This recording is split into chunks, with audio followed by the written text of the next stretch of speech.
باهته ومجيره ومعكيش فلوس تعملي تنظيف بشره كل شهر، تعالي اقولك ازاي تعملي خطوات تنظيف البشره اللي بنعملها في العيادات بس وانتي قاعده في البيت.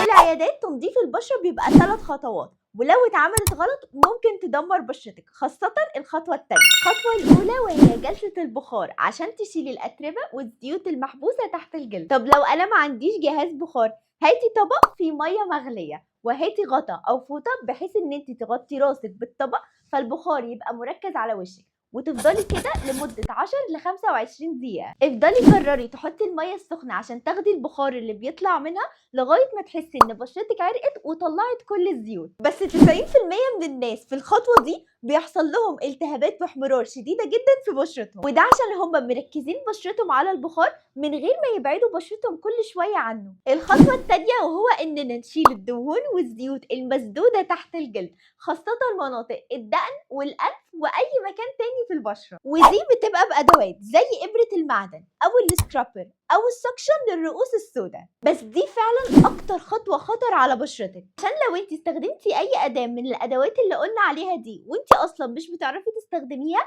هتلفي على بشرتك عشان تعالجي الحفر اللي اتعملت فيها. فالأحسن لو مش بتعرفي تستخدميهم هاتي سكراب حبيبات زي هاي لايف أو ستاركي أو ماسكات الفحم. أما تالت خطوة هي الماسكات المرطبة والمهدئة، سواء الشيت ماسك أو سيرامات للبشرة. أفضل الماسكات زي إيفا كولاجين أو ستارفيل وايتنينج، أو سيرامات الترطيب والتهدئة زي سيرامات السنتيلا من ديرماتن أو يورياج، أو سيرامات السيرامايت زي ميدي كيوب PDRN أو سيرم ديرماتن. طب لو للأسف حصل التهابات واحمرار حتى بعد ما خلصتي، ايه الحل؟ هتستخدمي جل الصبار أو أي مرطب عندك يهدي، بس أهم حاجة المرطب ده ما يكونش فيه اي ماده فعاله، سواء احباط مقشره او نايتراميد او ريتينول، او تحطي مرطبات مرممه للبشره زي كيارا او شان. لو عملتي قبل كده تنظيف بشره لوحدك قوليلي في الكومنت ايه تجربتك معاه، وما تنسيش السبسكرايب وتفعلي الجرس عشان تشوفي كل الفيديوهات الجديده. اشوفكم الفيديو الجاي.